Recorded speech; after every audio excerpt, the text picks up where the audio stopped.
Good day, class. Welcome to Research 11 Methods of Research. We are here at Unit 1 Introduction to Research. So, this is not how we do the research, but more on the what and whys of research or simply the basics of research. So, Unit 1 is just an overview of our course itself. In this PowerPoint video, we will look at some pertinent questions we asked about research. We start with what is research? Why do research? What does it involve? What is the difference between research and problem solving? What are the types of research? What are the basic steps in planning or conducting a research? What stops you from doing research and who can do research?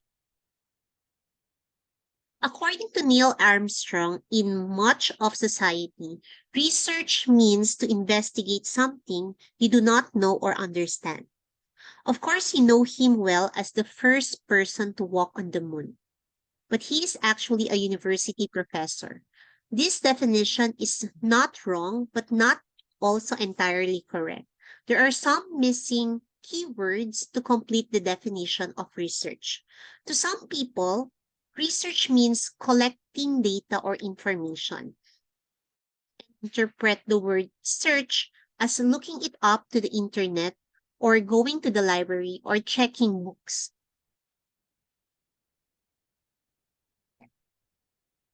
So, what really is research? So, this is a more complete definition of what research is. It is the process of asking questions and answering them either by conducting a survey, observation, or experimentation in a structured, logical manner. It is a scientific and disciplined inquiry. So, this definition emphasizes that research is guided by certain rules. It follows certain procedures in seeking the answers to certain questions or problems. Practically, all researches, which includes health and social science researches, are directed to one or both of two ends. One is to acquire new knowledge, and two, to solve a problem or problems. So for your activity one, actually, your activity is composed of 8 questions, and I will insert each in between lectures, but you can also see the list on your Google Classroom. So, activity one, number one, as a group, name 3 sources of knowledge, give an example, and illustrate each of the sources of knowledge. Number two, formulate your own definition of research. For you, or in your layman's term, what is research? So now we go to the second question that we're answering. Why do research or why research? In 2019, Senator Cynthia Villar received flack for her controversial statement, baliw na baliw kayo sa research. Aanhin niyo ba ang research? Gusto ba ng farmer ang research? She garnered mostly negative comments, and I am glad that most Filipinos are scientifically literate to give her a thumbs down. Everything starts with the research, and every problem is answered by research. So this post has gone viral after Villar's statement on research. In 70s, a Filipino's crop research helped save the world from a massive corn crisis. So according to Flip Science, Dr. Lantican's team discovered that the affected plants had something in common, which is the T cytoplasm trait.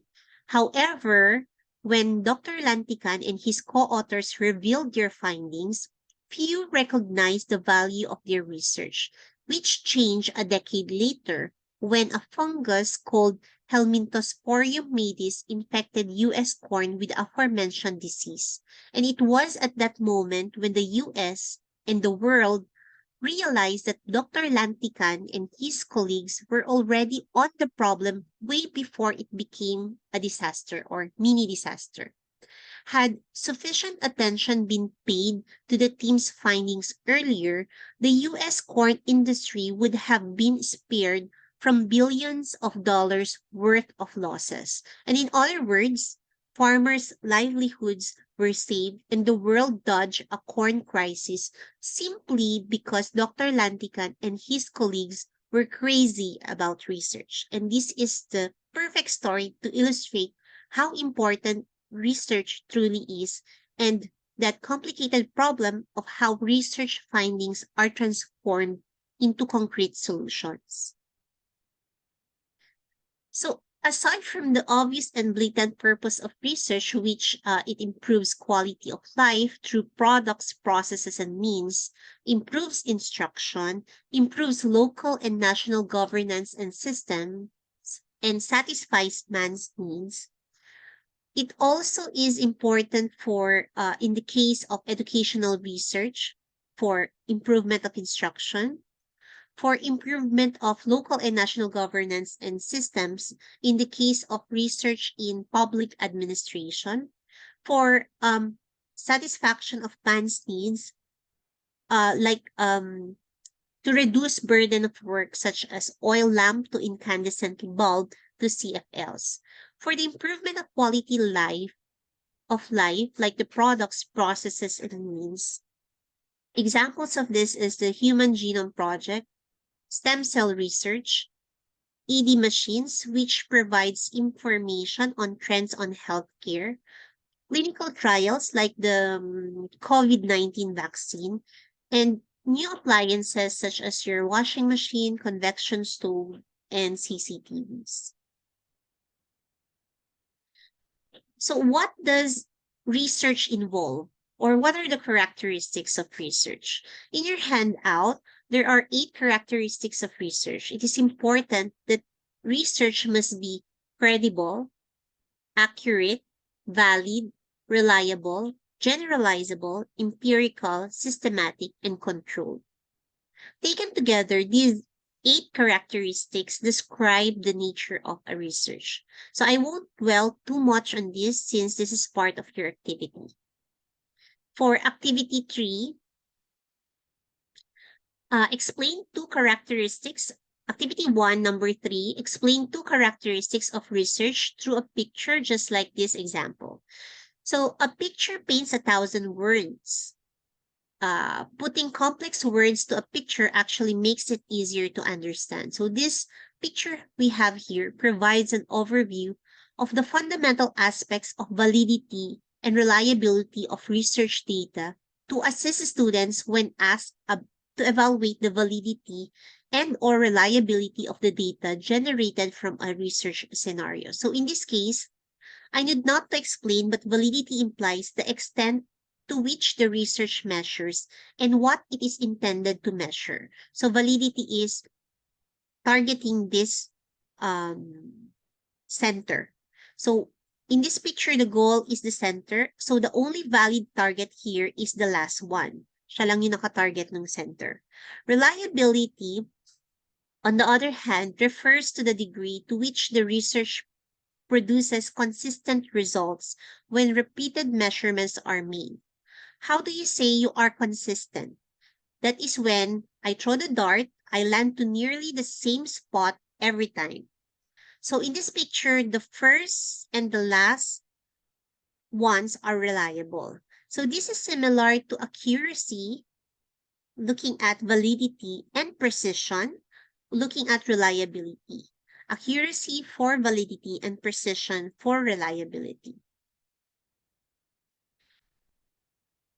So am I doing research or just solving simply a problem without doing research? So research and problem solving are 2 concepts that are often be confusing, although there is a key difference between these 2 processes. The confusion arises from the fact that both research and problem solving have a common factor, and this is having a problem. So in research, we try to answer the research problem by gathering data and analyzing the data. In problem solving, we focus on finding solution to an already identified problem.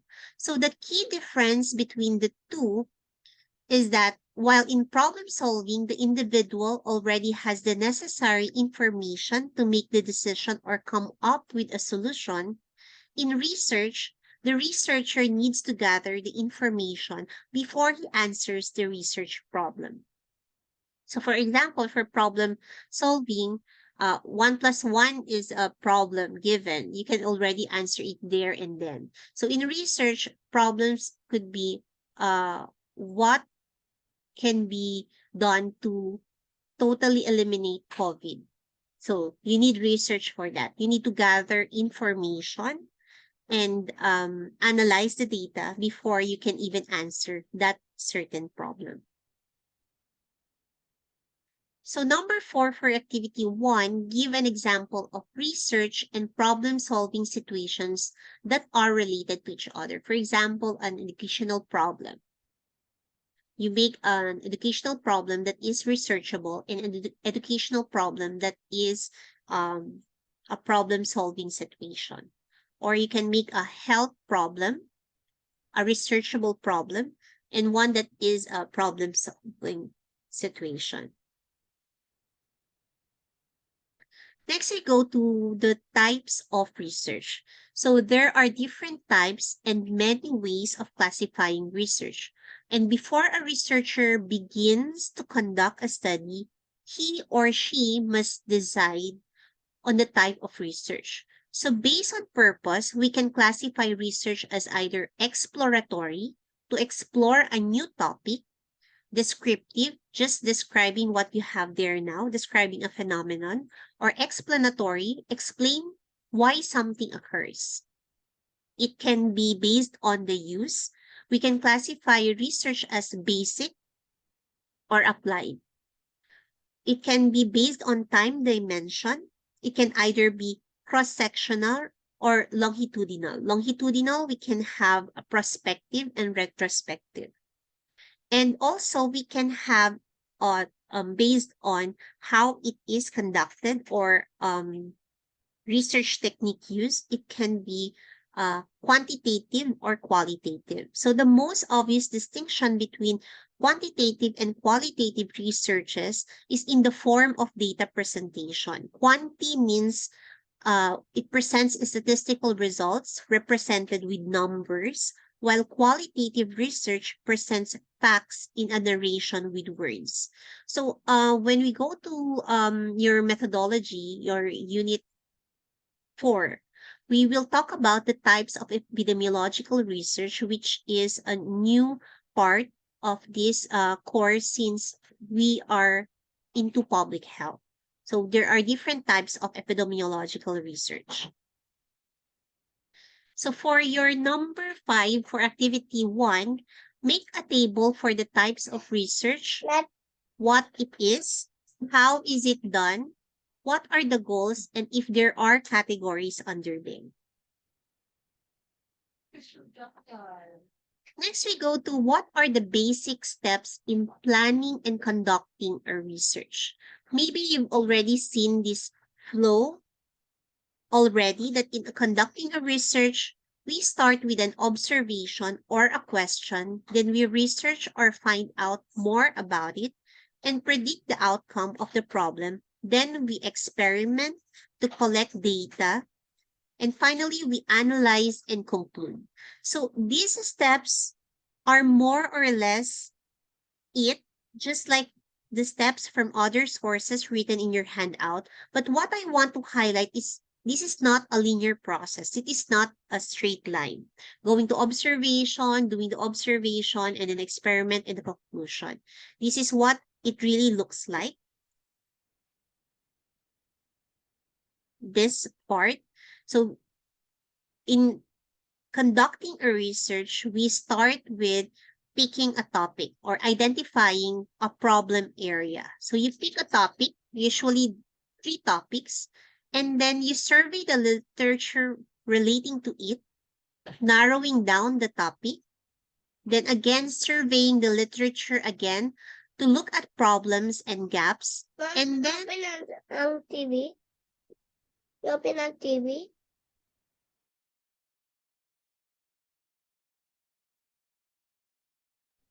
Then you write the research questions the smart way.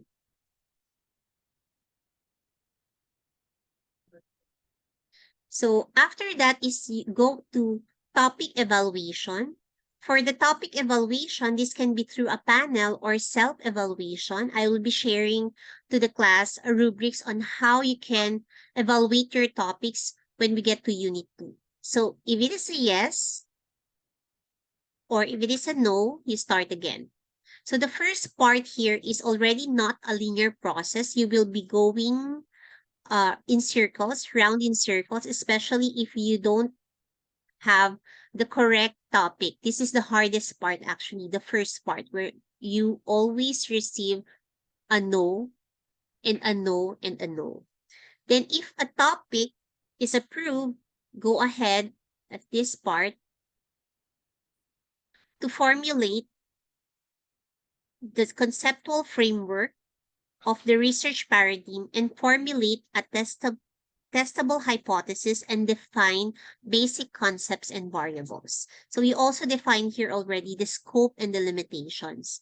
After that is your methodology to construct the research design, identify research subjects and sampling techniques, specifying the instruments and data collection procedures, and select the data analysis methodology. The last part here is creation of tools to be used, such as your questionnaires, Gantt chart, LIB, or the budget that you'll be needing, and letters. And that's only the time that you will go for proposal depends. So if it is a no, you follow the recommendations by the panel. If it's a yes, you execute the research plan and evaluate the results, draw the conclusions, recommend, and ready for their final defense. So for your number 6 of activity 1, given the link below, this is actually posted in your Google Classroom. Imagine and briefly narrate how the authors of this article, Molugo oppositifolia leaf deformulation, and its effect against alloxan-induced hyperglycemic male Sprague Dolly rats, might have conducted the research. So you follow the steps enumerated before this slide. So next is, what are the hindrances to scientific inquiry? There are several hindrances to scientific inquiry, such as tradition, authority, inaccurate observation, overgeneralization, selective observation, made-up information, illogical reasoning, ego, mystification, the err is human, and dogmatism. You have this all in your handout already. Hence, for number 7, for your activity 1, you rank the hindrances in scientific inquiry with the most common hindrances as first and the least common hindrance as last for you and for your group. And explain why you have this ranking. You explain why this is the most common for you and explain why this is the least common hindrance for doing scientific inquiry. Then we have, what are the qualities of a good researcher? So this is a good mnemonic for that. A good researcher is research-oriented, efficient, scientific, effective, active, resourceful, creative, honest, economical, and religious. For your activity 1, number 8, you check if you and your group mates have the qualities of a good researcher and tell me why you have the qualities of a good researcher. In summary, in this PowerPoint video, we talked about what research is. We defined it with the complete definition of what research is, why we must do research. So we note there Dr. Lantican's research. What does it involve in doing the research? What is the difference between research and problem solving? What is common between them and what is the difference between them? What are the types of research? So we have types of research based on different things: purpose, time, research technique, etc. Then we look at the basic steps in planning a conduct or conducting a research. And we highlighted there that it's not a linear process. It's not a straight line. We go round and round in circles in conducting a research. Then we have what stops you from doing a research, the hindrances in doing research. And finally, who can do research or what are the qualities of a good researcher. So after watching this video, I want you to read your handout one again, do activities for unit one, and do the activity as a group for your activity number one. You have to submit it in your bin.